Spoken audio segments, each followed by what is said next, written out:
warahmatullahi wabarakatuh. Waalaikumsalam warahmatullahi wabarakatuh. Selamat pagi, salam sejahtera untuk kita semua.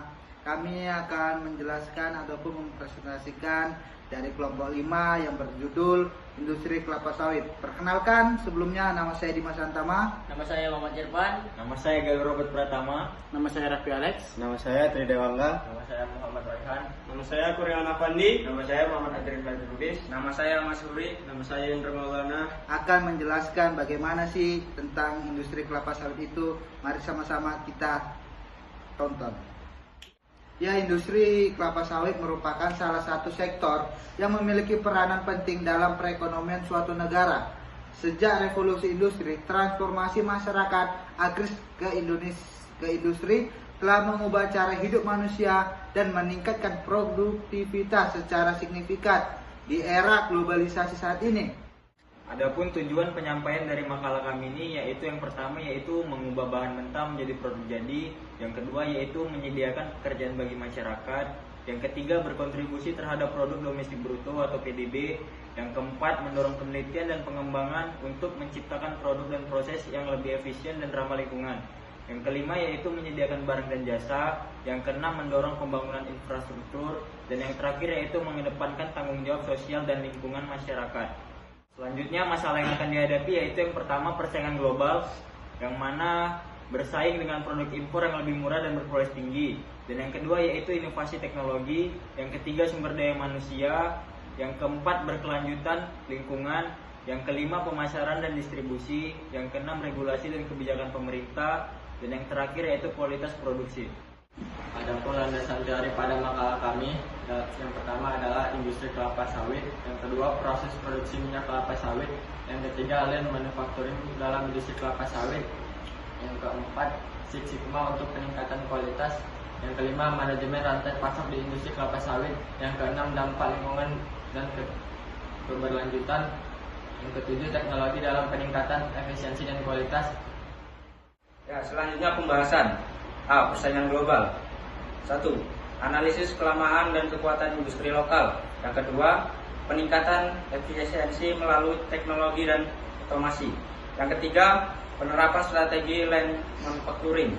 Yang keempat, penguatan branding dan keunggulan lokal. Yang kelima, diversifikasi produk dan inovasi. Yang keenam, kolaborasi dengan pemerintahan dan lembaga riset. Dan yang ketujuh, meningkatkan kualitas melalui sertifikasi dan standar. Dan yang kedelapan, penguatan layanan purna jual. Adapun inovasi teknologi yang mencakup 1. Keterbatasan biaya dan investasi awal yang tinggi. Yang kedua, kurangnya sumber daya manusia yang terampil. Yang ketiga, infrastruktur yang kurang memadai. Yang keempat, kurangnya standar dan regulasi yang mendukung. Yang kelima, resiko gangguan pada proses produksi yang saat berjalan.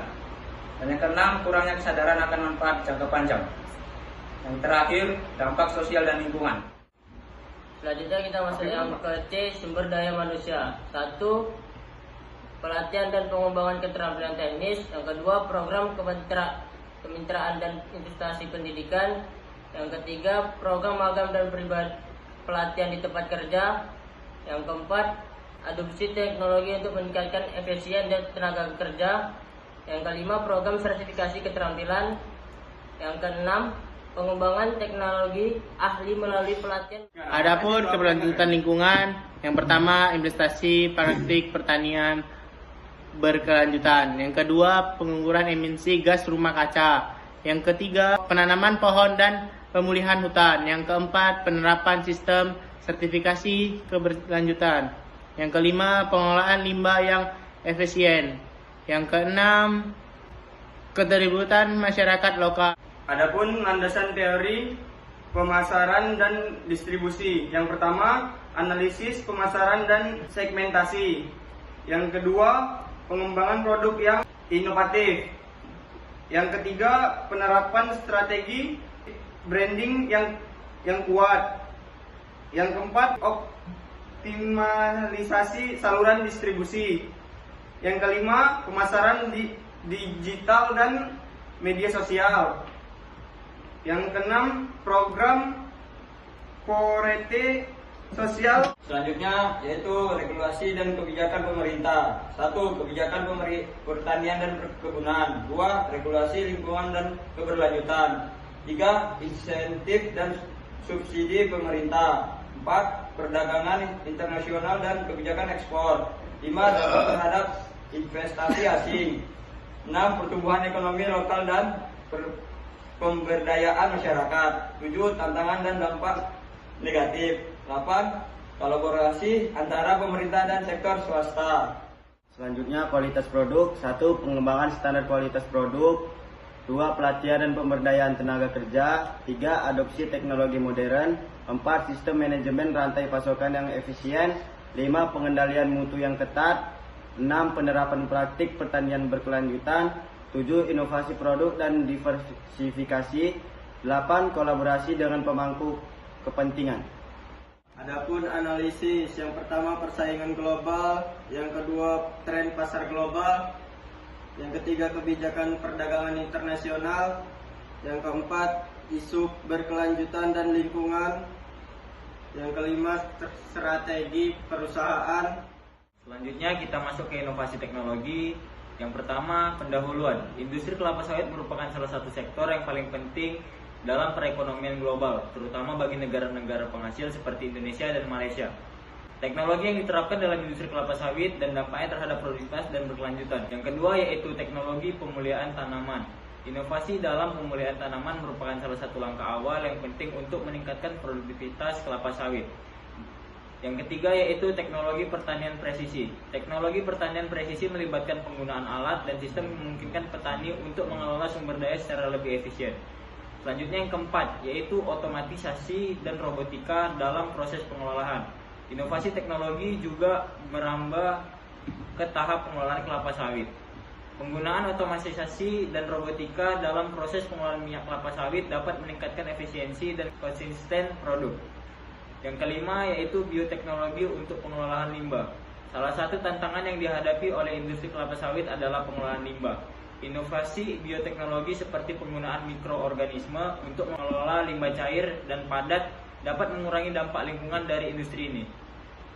Selanjutnya yang keenam yaitu teknologi informasi dan komunikasi, yaitu dalam industri kelapa sawit dapat meningkatkan transparansi dan efisiensi rantai pasokan. Selanjutnya yang ketujuh yaitu tantangan dan peluang inovasi teknologi. Meskipun inovasi teknologi menawarkan banyak manfaat, terdapat juga tantangan yang perlu diatasi, seperti investasi awal yang tinggi, kurangnya pengetahuan dan keterampilan di kalangan petani, serta resistensi terhadap perubahan menjadi hambatan dalam adopsi teknologi baru. Kesimpulannya yaitu inovasi teknologi memiliki peran yang sangat penting dalam meningkatkan produktivitas dan keberlanjutan industri kelapa sawit. Adapun sumber daya manusia. 1. Pendahuluan. Sumber daya manusia merupakan salah satu faktor kunci yang mempengaruhi keberhasilan dan produktivitas industri kelapa sawit. Yang kedua, tantangan SDM dalam industri kelapa sawit meliputi kekurangan tenaga kerja tampil, mobilitas tenaga kerja, kondisi kerja yang sulit. Yang ketiga, kebutuhan keterampilan. Dengan meningkatnya penggunaan teknologi dalam proses produksi kelapa sawit, kebutuhan akan keterampilan yang relevan semakin mendesak. Beberapa keterampilan penting dalam industri ini meliputi keterampilan teknis, keterampilan manajerial, keterampilan komunikasi dan kerjasama. Yang keempat, pelatihan dan pengembangan SDM meliputi program pelatihan keterampilan, kemitraan dengan institusi pendidikan, pengembangan program peningkatan kesadaran. Yang kelima, strategi pengolahan SDM untuk mengatasi tantangan yang ada dan memanfaatkan potensi SDM secara maksimal. Industri kelapa sawit perlu menerapkan strategi pengolahan SDM yang efektif seperti rekrutmen dan retensi tenaga kerja, keterlibatan karyawan, dan penilaian kinerja dan penghargaan. Kesimpulannya, sumber daya manusia memainkan peran yang sangat penting dalam kesuksesan industri kelapa sawit. Meskipun terdapat berbagai tantangan seperti kekurangan tenaga kerja terampil dan mobilitas pekerja, ada banyak peluang untuk meningkatkan keterampilan dan produktivitas tenaga kerja yang melalui pelatihan dan pengembangan. Dengan menerapkan strategi pengelolaan SDM yang efektif, industri kelapa sawit dapat memaksimalkan potensi SDM-nya. Selanjutnya keberlanjutan lingkungan. Yang pertama, pendahuluan. industri kelapa sawit telah menjadi salah satu sektor pertanian yang paling berkembang di dunia, terutama di negara-negara tropis seperti Indonesia dan Malaysia. Yang kedua, tantangan keberlanjutan lingkungan. Adapun tantangan tersebut, yang pertama, deforestasi. Yang kedua, kehilangan keanekaragaman hayati. Yang ketiga, penggunaan pestisida dan pupuk kimia. Yang keempat, emisi gas rumah kaca. 3. Inisiatif keberlanjutan.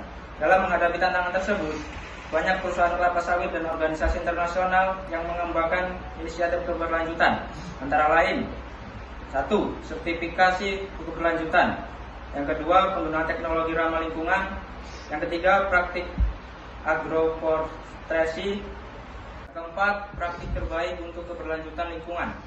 Beberapa praktik yang dapat diterapkan dalam industri kelapa sawit meningkatkan keberlanjutan meliputi restorasi lahan terdegradasi, pengelolaan limbah yang efisiensi, edukasi dan kesadaran lingkungan. Yang kelima, kebijakan dan dukungan pemerintah. Peran pemerintah sangat penting dalam mendukung keberlanjutan lingkungan dalam industri kelapa sawit.